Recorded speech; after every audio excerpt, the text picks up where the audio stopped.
Dans cette vidéo, nous allons revoir comment tracer une droite perpendiculaire à une autre droite. J'ai donc au préalable tracé une droite D et on va dire que je souhaite tracer une droite qu'on va appeler D1. Je vais le noter. D1 qui doit être une droite parallèle à D et on va dire qui doit être située à un écartement de 4 cm par rapport à cette droite D.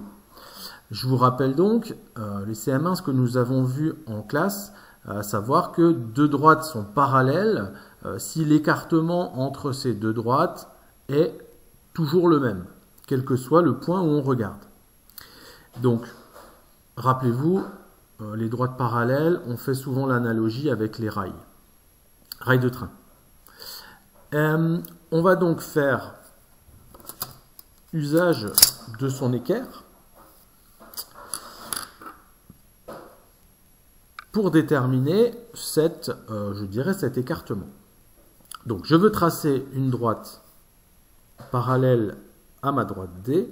Je vais commencer par tracer n'importe où, mais précisément, donc en utilisant bien mon équerre, je trace une première perpendiculaire à cette droite D.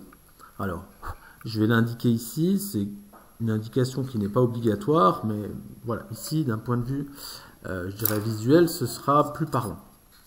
Je vais ensuite tracer à un autre endroit une deuxième perpendiculaire, par exemple ici. Voici. Donc, mes deux perpendiculaires.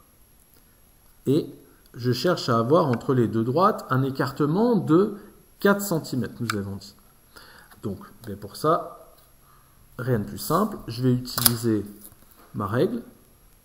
Sur ma première droite perpendiculaire, je vais mesurer entre ma droite D et un point que je vais déterminer qui va être ici, une longueur de 4 cm.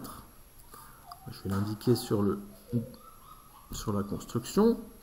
Et je vais faire la même chose sur mon autre perpendiculaire, 4 cm. Donc j'obtiens le point ici.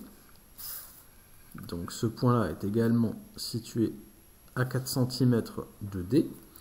Et pour avoir ma parallèle, AD, je ne vais plus avoir qu'à tracer la droite qui va passer par ces deux points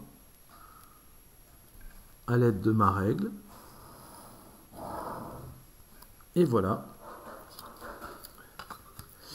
J'ai ici donc tracé, on l'avait appelé D1. Donc j'ai ici D1 qui n'est autre que la parallèle à D dont l'écartement constant, puisqu'on est sur des parallèles, est de 4 cm. Voilà. Je peux tout à fait vérifier également, on va faire encore ce petit travail supplémentaire. Alors attention à l'angle de la caméra, ici je vois sur la vidéo que les droites ne paraissent pas très parallèles, mais c'est vraiment dû à l'enregistrement et à la caméra. Donc pour montrer que ces droites sont vraiment parallèles, je vais réaliser l'opération de vérification à un autre endroit.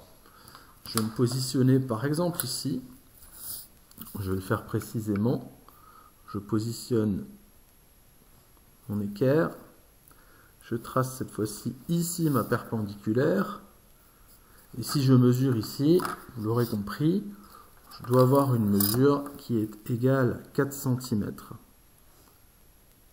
Voilà. Et donc ici, je constate effectivement que je trouve également 4 cm, ce qui me confirme que ma droite D1 est bien parallèle à ma droite D. Voilà, je vous souhaite un bon travail.